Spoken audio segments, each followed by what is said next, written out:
Assalamualaikum warahmatullahi wabarakatuh. Perkenalkan, nama saya Hesti Peryoga dari Fakultas Administrasi Pendidikan kelas 1A.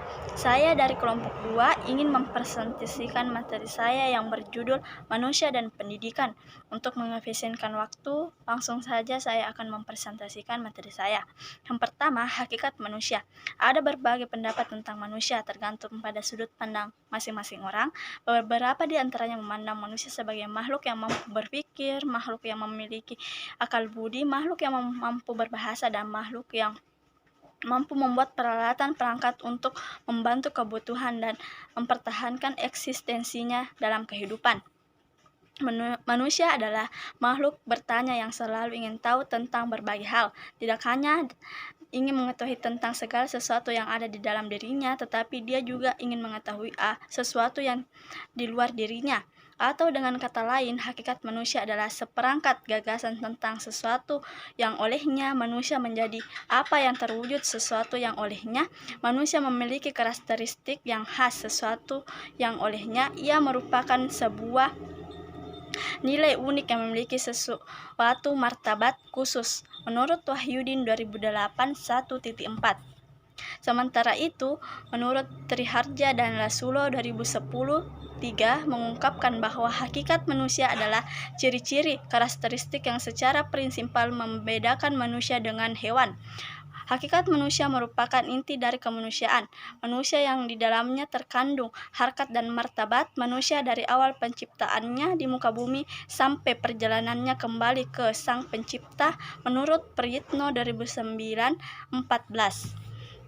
Aspek-aspek dan dimensi manusia. Menurut Wahyudin 2008 1.6, ada beberapa aspek kehidupan manusia, antara lain berkenaan dengan asal-usulnya, contohnya manusia sebagai makhluk Tuhan. Struktur metafisiknya, contohnya manusia sebagai kesatuan badan ruh, serta karakteristik karakteristik dan makna eksistensi manusia di dunia, contohnya manusia sebagai makhluk individual, sebagai makhluk sosial, sebagai makhluk berbudaya, sebagai makhluk sosial, sebagai makhluk beragama. Menurut Triharja dan Lasulo 2010-17, ada 4 macam dimensi dalam hakikat manusia, yaitu yang pertama, dimensi keindividualan, yang kedua dimensi kesosialan, yang ketiga dimensi kesusialaan, dan yang keempat dimensi keberagamaan. Hakikat dan unsur-unsur pendidikan. Yang pertama, hakikat pendidikan. Pendidikan adalah humanisasi, upaya memanusiakan manusia, yaitu suatu upaya dalam rangka membantu manusia peserta didik agar mampu hidup sesuai martabat kemanusiaannya. Pendidikan bersifat personalisasi atau individualisasi, yang itu bertujuan agar manusia menjadi pribadi atau individu yang mantap menurut Wahyudin 2008 1.29. Pendidikan dalam arti luas adalah hidup. Pendidikan adalah segala pengalaman belajar yang berlangsung dalam segala lingkungan dan sepanjang hidup. Pendidikan adalah segala situasi hidup yang mempengaruhi pertumbuhan individu. Sedangkan dalam arti sempit, pendidikan adalah sekolah. Pendidikan adalah pengajaran yang diselenggarakan di sekolah sebagai lembaga pendidikan formal. Pendidikan adalah segala pengaruh yang diupayakan sekolah terhadap anak dan remaja yang diserahkan kepadanya agar mempunyai kemampuan yang sempurna dan kesadaran penuh terhadap hubungan-hubungan dan tugas-tugas sosial mereka. Dalam arti luas terbatas, pendidikan adalah usaha sadar yang dilakukan oleh keluarga, masyarakat, dan pemerintah melalui kegiatan bimbingan, pengajaran, dan atau latihan yang berlangsung di sekolah dan luar sekolah sepanjang hayat untuk mempersiapkan peserta didik agar dapat memainkan peranan dalam berbagai lingkungan hidup secara tepat di masa yang akan datang menurut Mudyarjo 2012-3. Sementara itu, Triharja dan Lasulo 2010-33 mengungkapkan bahwa pendidikan mengandung bahwa aspek dan sifatnya sangat kompleks. Karena sifatnya yang kompleks itu, maka tidak sebuah batasan pun cukup memadai untuk menjelaskan arti pendidikan secara lengkap.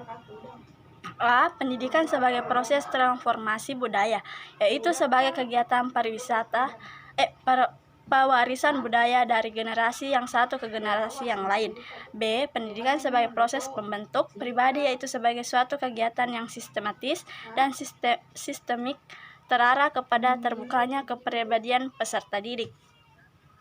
C. Pendidikan sebagai proses penyiapan warga negara, yaitu sebagai suatu kegiatan yang terancam untuk menyiapkan peserta didik agar menjadi warga negara yang baik sesuai dengan tuntutan bangsa masing-masing. B. Pendidikan sebagai penyiapan tenaga kerja, yaitu sebagai suatu kegiatan bimbingan peserta didik sehingga memiliki bekal dasar berupa pembentukan sikap, pengetahuan, dan keterampilan untuk siap bekerja. Tujuan pendidikan yang pertama, pendidikan formal. Pada sistem persekolahan pada umumnya memiliki 4 jenjang tujuan, yaitu 1. Tujuan umum pendidikan nasional Indonesia ialah manusia Pancasila. 2. Tujuan institusional, yaitu tujuan yang menjadi tugas dari lembaga pendidikan tertentu. 3. Tujuan kurikulur, yaitu tujuan bidang situasi atau tujuan mata pelajaran. Yang keempat, tujuan instruksional, yaitu tujuan pokok bahasan, subpokok bahasan dalam tata pelajaran menurut Triharja dan Lasulo 2010-39. Yang ketiga, proses pendidikan. Yang pertama, proses pendidikan merupakan kegiatan mobilisasi segenap komponen pendidikan oleh pendidik yang terarah pada pencapaian tujuan pendidikan. Pengelolaan proses pendidikan meliputi ruang lingkup makro dan mikro dan mesu.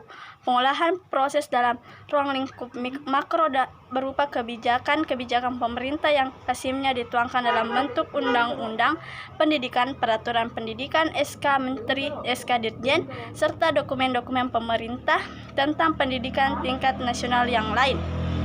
Pengolahan dalam ruang lingkup mesu merupakan implikasi kebijakan-kebijakan nasional ke dalam kebijakan operasional dalam ruang lingkup budaya di bawah tanggung jawab Kekanawil dan Depdikbud. Pengelolaan dalam ruang lingkup mikro merupakan aplikasi kebijakan pendidikan yang berlangsung dalam lingkungan sekolah maupun kelas, sanggar belajar, dan satuan-satuan pendidikan lainnya dan dalam masyarakat, menurut Triharja dan Lasulo 2010-40. Yang keempat, unsur-unsur pendidikan. Ada beberapa unsur-unsur pendidikan, yaitu sebagai berikut. Yang pertama, subjek yang dibimbing atau peserta didik. Yang kedua, orang yang membimbing atau pendidik. Yang ketiga, interaksi antara peserta didik dengan pendidik atau interaksi edukatif. Yang keempat, ke arah mana bimbingan ditujukan atau tujuan pendidikan. Yang kelima, pengaruh yang diberikan dalam bimbingan atau materi pendidikan. Yang keenam, cara yang digunakan dalam bimbingan atau alat dan metode. Yang ketujuh, tempat di mana peristiwa bimbingan berlangsung atau lingkungan pendidikan, menurut Triharja dan Lasulo 2010-51. Hubungan antara manusia dan pendidikan. Hubungan manusia dan pendidikan sangat erat karena mempunyai ikatan yang tidak dipisahkan antara satu dengan lainnya. Pendidikan merupakan salah satu kebutuhan pokok dalam kehidupan manusia yang berpikir bagaimana menjalani kehidupan dunia ini dalam rangka mempertahankan kehidupannya. Manusia disebut juga Homo sapiens, yang artinya sebagai makhluk yang mempunyai kemampuan untuk berilmu pengetahuan. Salah satu insting manusia adalah selalu cenderung ingin mengetahui segala sesuatu di sekelilingnya yang belum diketahuinya. Berawal dari yang tidak tahu menjadi tahu, dari yang tidak bisa menjadi bisa, dan rasa ingin tahu, maka timbul ilmu pengetahuan yang bermanfaat untuk manusia itu sendiri. Kesimpulan dari materi saya yaitu setiap manusia itu membutuhkan pendidikan karena melalui pendidikan manusia dapat mempunyai kemampuan untuk mengatur dan mengontrol serta menentukan dirinya sendiri. Melalui kepribadian pula perkembangan kepribadian manusia dapat diarahkan kepada yang lebih baik, dan melalui pendidikan kemampuan tingkah laku manusia dapat didekati dan dianalisis secara murni. Kemampuan seperti itulah yang tidak dimiliki oleh makhluk Tuhan yang lain. Manusia dapat tumbuh dan berkembang melalui pendidikan karena manusia dapat tumbuh berkembang melalui suatu proses alami menuju kedewasaan, baik itu bersifat jasmani maupun rohani. Oleh sebab itu manusia memerlukan pendidikan demi mendapatkan perkembangan yang optimal sebagai manusia progresif, yaitu yang selalu mengalami perubahan perkembangan sesuai tuntutan perkembangan kebudayaan. Itulah materi dari saya. Sekian, assalamualaikum warahmatullahi wabarakatuh.